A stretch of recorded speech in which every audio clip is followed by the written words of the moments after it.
आप सभी को स्वागत करते हैं आपके बीपीएससी कोचिंग क्लासेस में। जैसे कि आप लोगों को एनसीईआरटी बुक पढ़ाते हैं, तो ज्योग्राफी हम 4 चैप्टर पढ़ा चुके हैं। अब हिस्ट्री चालू किए हैं, तो इसमें जो एक वीडियो बनाए हैं या जो है हिस्ट्री का चैप्टर 1 क्लास 6 चैप्टर 1 जिसका नाम है कब कहाँ और कैसे। इसमें एक वीडियो बना चुके हैं, यह जो है इस वीडियो का दूसरा भाग है। तो हम लोग जो है वीडियो को शुरू से अंत तक देखिएगा ताकि कोई भी कम्पिटिटिव एग्जाम के लिए बहुत ही महत्वपूर्ण हो जाए। तो चलिए हम लोग जानते हैं दूसरा भाग में है। हम लोग जानेंगे कि दूसरा भाग में देश का नाम जो है कैसे पड़ा, हमारा देश का नाम जो है भारत कैसे पड़ा, इसके बारे में हम लोग चर्चा करेंगे। देखिए, हम इंडिया तथा भारत देश के नाम से पुकारते हैं। भारत का जो है इंडिया तथा भारत देश के नाम से जाने जाते हैं। हम लोग किस देश में रहते हैं, तो भारत देश में रहते हैं। इसका नाम जो है हम लोग जानेंगे कि कैसे इंडिया पड़ा। इसका नाम जो है भारत कैसे पड़ा, इंडिया कैसे पड़ा, इसके बारे में हम चर्चा करते हैं। देखिए, इंडिया शब्द जो है इंडिया शब्द इंडस शब्द से निकला है। इंडिया शब्द जो है कहाँ से निकला है, इंडस शब्द से निकला है। इंडस शब्द से, इंडिया शब्द इंडस शब्द से निकला है। अपने देश के लिए हम प्राय इंडिया तथा भारत देश से नामों का प्रयोग करते हैं। जैसे कि इंडिया तथा भारत देशों का नाम प्रयोग करते हैं। इंडिया शब्द इंडस शब्द से निकला है, जिसे संस्कृत में सिंधु कहा जाता है। जिसे संस्कृत में क्या कहा जाता है, संस्कृत में सिंधु कहा जाता है। संस्कृत में क्या कहा जाता है, तो सिंधु कहा जाता है।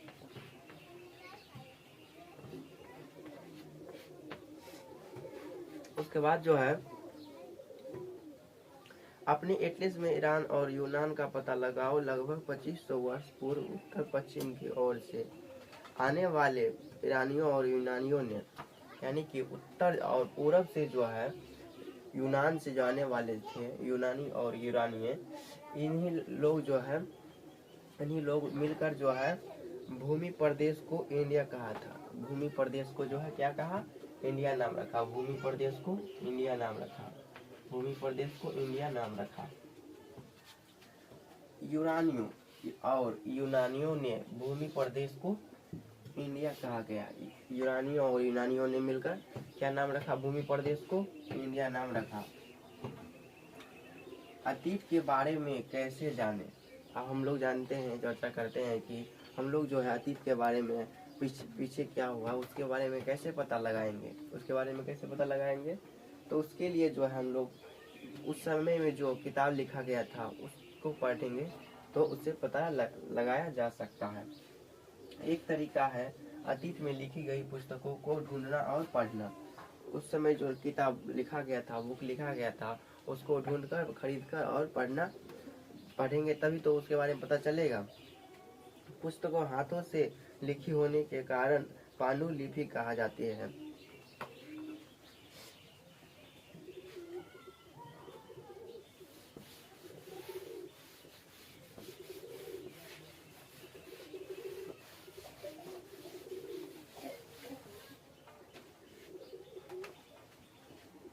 देखिए, हाथों से जो लिखा जाता है, हाथों से,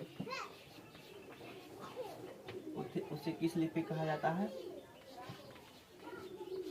पांडुलिपि।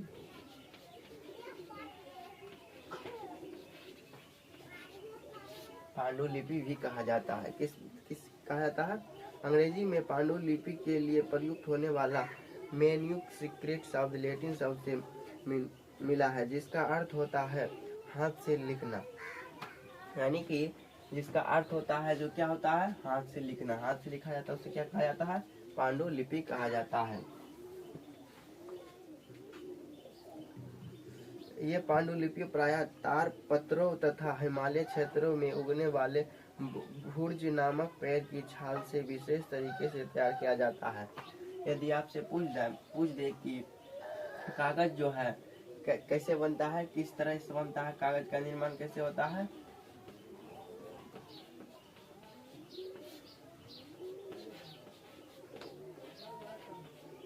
तो देखिए, हिमालय पर्वत,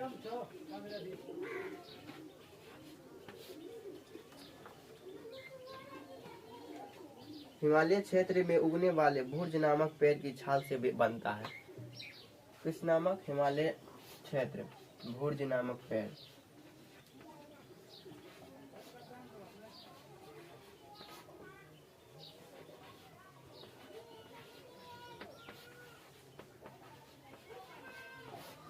कागज का निर्माण कैसे होता है, किस पेड़ से?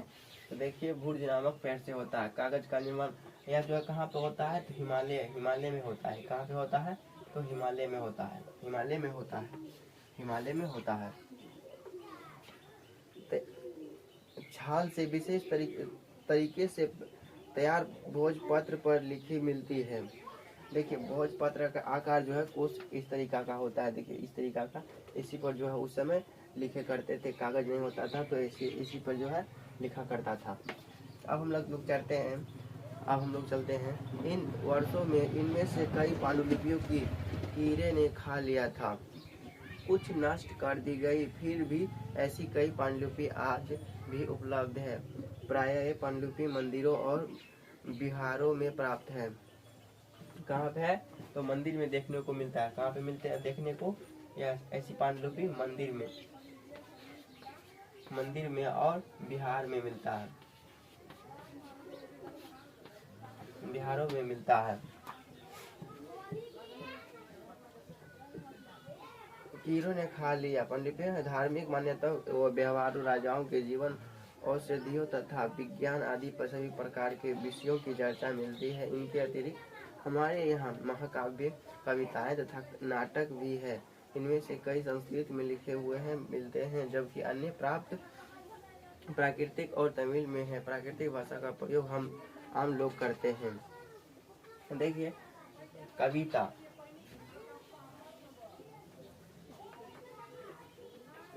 महाकाव्य,